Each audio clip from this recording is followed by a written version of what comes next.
Ah, Christmas. The time of year when the light shines bright, the snow falls softly unless you're in Australia of course, and the family drama hits harder than a goblin glider. It's a season of joy, giving, and maybe, just maybe, a little bit of holiday magic. I had to get you something. Here. I hope you like it. You didn't have to, really. Whoa! Ultimate Spider-Man issue 12! You must really like me. Of course. Anything for you, man. Okay. Here. Let's see what I got you. You got me something? No. Didn't have to. Thanks. Alright.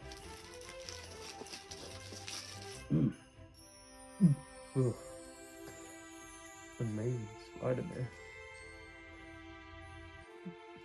What do you think? What the f? If there's one thing about comics that can never be overstated, it's how much they're defined by the characters who inhabit them. And when it comes to Peter Parker, the weight of that truth is undeniable. Ultimate Spider-Man has never just been about the web slinging. It's about the people around him, their flaws, their triumphs, and the complex web of relationships that make up his life. So when Jonathan Hickman took the reins of this series, we knew it was going to be something special. But what he's given us in this first year of Ultimate Spider-Man is nothing short of a masterpiece. One that redefines, yet at the same time reinforces what we think we know about Spider-Man and what makes him so damn compelling. The latest issue wraps up the first year of the series, and let me tell you, it's everything you could want in a comic. A holiday story that's far more than a holiday issue. This chapter gives us an intimate look at MJ's family, revisits some of the series' most memorable moments, and closes with a cliffhanger that will have you on the edge of your seat. Hickman doesn't just craft stories, he crafts experiences. So join us today as we dive into issue 12 of Ultimate Spider-Man, and man, this issue, it's something else. But before we get into all that web-slinging goodness, I just want to take a moment to say happy holidays everyone and a Merry Christmas. I hope you're all enjoying some well-deserved time with family, friends, or just kicking back with your favorite comic books. And hey, if you're new around here or you've been enjoying the content lately, don't forget to hit that subscribe button because trust me, you don't want to miss what's coming next.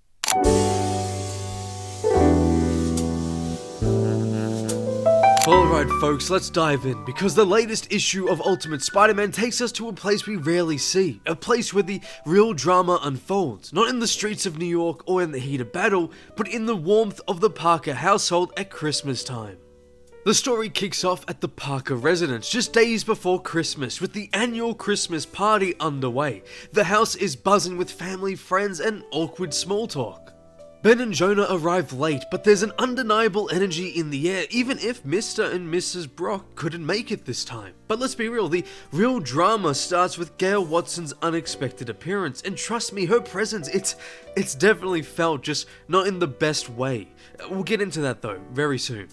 As Richard catches Ben and Jonah up to speed, the scene takes us into the heart of the house where Mary Jane is desperately trying to keep things under control. You can hear her voice across the room assuring her mother that everything is fine, but as she juggles family chaos and holiday plans, things quickly spiral. MJ's younger daughter May is looking for some distractions, and in the midst of it all we find Madeline Watson, MJ's mother, the world traveler, three-time widow, and as Ben Parker would put it, the occasional mother. She's quietly observing the room, but it's Ben she's keeping an eye on, causing trouble with every move she makes. Meanwhile, May's having a hard time trying to win at the games on Mary Jane's phone. Gail takes notice of her young niece and asks if she remembers her at all. May explains that she does, but only through pictures she's seen. MJ jumps into the conversation and immediately starts antagonizing her sister Gail as their unresolved bitterness fills the entire room. May then gets a call on her mother's phone from Gwen Stacy, but she tells her to let it go to voicemail and asks her for some space, for it's time for the Watson sisters to properly talk. Meanwhile, Ben and Anna Watson are watching this all go down, having their own quiet conversation about whether or not the two sisters will ever be able to repair their broken relationship. But just as the topic changes to Ben and how he's been after the loss of his wife, Madeline Watson swoops in, shifting the conversation to flirtation, subtly hinting that maybe it's time for Ben to get back out there. Over on the couch though, Richard and Jonah share a moment of their own, bonding over Jameson's book. He tells him he just finished it, and Jonah's pretty happy about the news and asks him what he thought about it. Richard explains that he's got some questions he'd like to ask, specifically about chapter 14, Finding Love in the Big City. which is JJJ's personal favorite. He asks if Richard has any experience with that, which he obviously replies with absolutely none. Jonah of course understands. It's hard to get any experience, it's the lack of experience that's keeping you from having any. Normally with a kid like Richard, JJJ would simply say not to worry and give it time. But should an opportunity arise, he suggests chapter 17. I don't know shit, but I sure act like I do. It's a lighthearted moment that gives us a break from the emotionally heavy lifting, and we needed that breather before the storm that's brewing back in the kitchen. We see Mary Jane trying to rationalize with herself on what she must do about her sister, ranting it all to Peter, who doesn't say a word back, yet oddly said all the right things to MJ through looks, who then sets out to make things right. She grabs her sister and demands for this nonsense to stop, but for it to happen, Gale has to at least meet her halfway. She agrees, and so MJ swiftly asks her why is she even here now, after all the years of no showing to family events. Gale hesitates but eventually admits the truth. She's going through a divorce after discovering her husband has been having an affair these past few years. It's a raw moment, and for all the bitterness between the two, you can feel the vulnerability behind Gale's walls. MJ, ever the protector, tries to comfort her sister, but these said walls quickly go back up, and Gale reverts back to her spiteful ways. She tells her she didn't come here for support. She came here because with all the bad things that are going on right now in her life, she just wanted to feel better. So she figured she'd come check out her sister's whole situation and compare what she's going through with, as Gale views, MJ's perfectly normal, perfectly average, bore-me-to-death experience. Mary Jane is hurtfully stunned by the remark, and rightly so, but Gale then says that the joke's on her, because coming here today only opened up her eyes to how good she truly has it. MJ still wants a proper apology though, especially after a year of unacceptable behavior.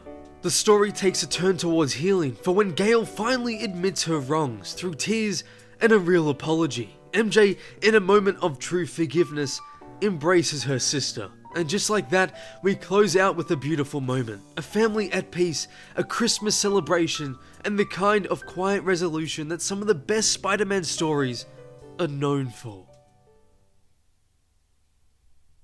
But hang on a second, there's more. We get a massive cliffhanger. Mary Jane finally answers Gwen's call, with Mrs. Osborn in complete panic. MJ quickly gets Peter and the pair go into the private room. Gwen explains that she's had a meeting out of town, which resulted in her coming straight up to her and Harry's house for the holidays directly after it. But Harry was meant to drive up, although he didn't show, and that was 6 days ago, and Gwen still hasn't been able to reach him, so she pleads to know if Peter has any idea where he is. But both MJ and Gwen are met with no responses. MJ continuously tries to get his attention, but Pete's just stood there, eerily staring out the window. As Mary Jane gets closer, a tendril reaches out from his back. MJ is horrified at the sight, for over the course of 6 days, the man she believed to be her husband was in fact the picotech suit gifted by Tony Stark. Meanwhile, the real Harry Osborn and Peter Parker are currently in the captivity of the great Kraven the Hunter, leaving both of their lives hanging by a thread, with no idea what fate awaits the menacing Green Goblin and the amazing Spider-Man.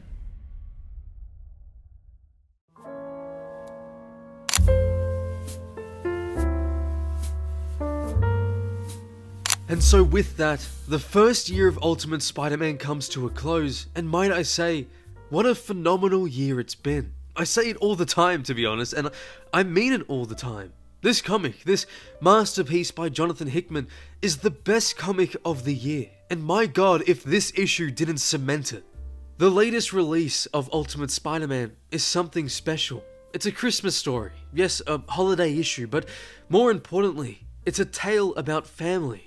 Through Mary Jane's perspective, we're introduced to her mother and sister, and for the first time we get a sense of the complex dynamics that shaped her. Hickman's reinterpretation of MJ's family in Earth 6160 doesn't erase their dysfunction, but shifts it. It's different from the classic 616 version, less overtly volatile but still brewing with unresolved tension. There's an understated brilliance in how these relationships feel so lived in, so real.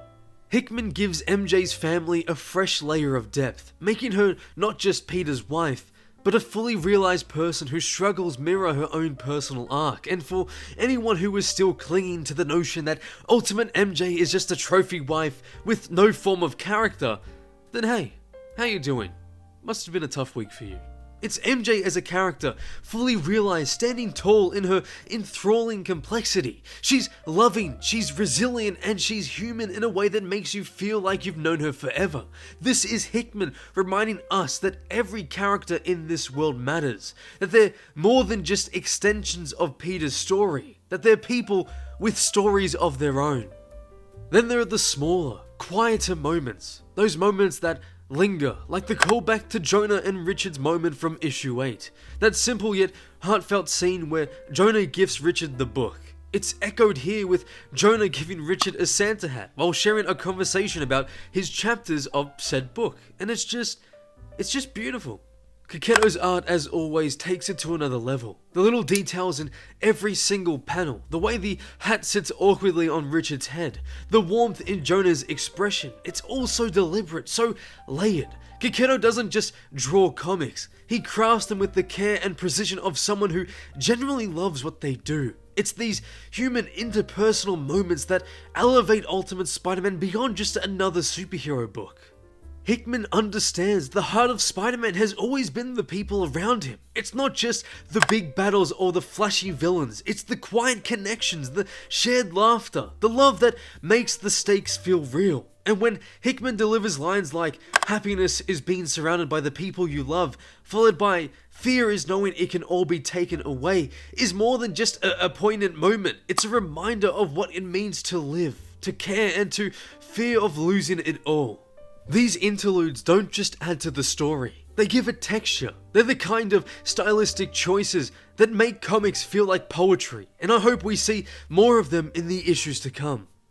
Another moment that really stuck with me in this issue is when it's revealed that Gail, MJ's sister, believes her marriage to Peter is a life-wasting mistake. That line cuts deep, man. It feels like Hickman is tapping into something we all know too well, and it's not the first time. That sense of loss and of what could have been. It's a subtle but powerful jab at one more day. And even with Marvel now still constantly pulling them apart when they should be together, here Hickman gives us the world we've always wanted. A world of what could have been. A version of Peter and MJ where their love endured and where they built a life together. It's simply beautiful, and one of the best aspects of this comic book, and I'll always thank Jonathan Hickman for delivering that for us. And then there's the ending, those last 2 pages, the reveal that the picotech suit has taken the form of Peter Parker like it's some twisted body snatcher with those haunting, soulless black eyes. Hickman once again nailed his world building. The payoff even to this moment was so much fun to read, and the possibilities are endless. Will this suit try to take over Peter's life fully? Will it become a twisted version of Venom? I don't know, but all I do know for certain is that I fucking love that reveal. And then there's the epilogue teaser, where we see Craven's captured Peter and Harry. It's pure tension, no action, no immediate payoff, just a haunting sense of inevitability. It's a quiet moment, but one that speaks volumes. You can feel the storm brewing, the danger looming over Peter's world. Hickman uses this single page to set up the Craven arc, and it's masterful. It's the kind of storytelling that leaves you holding your breath, knowing that what comes next is going to be monumental. For Hickman doesn't just craft stories, he sets the pieces for something greater, something unforgettable, and I, for one, cannot wait to see how it all plays out. This issue marks the end of the first year of Ultimate Spider-Man, and what a year it's been. From its bold reimagining of Peter Parker's world to its heartfelt exploration of family, love, and identity. This series has constantly delivered stories that remind us why Spider-Man is so enduring. Every issue has felt like a love letter to what makes this character special, balancing fresh perspectives with nods to his storied history. It's been a year of risks that have paid off, of moments that made us laugh, moments that made us cry, and moments that reminded us why we fell in love with Spider-Man in the first place. So happy holidays, everyone. I wish you all a Merry Christmas. And here's to the web-slinger who continues to inspire us, remind us of our own strength, and make us believe in the hero within us all. Thank you for watching. and good night.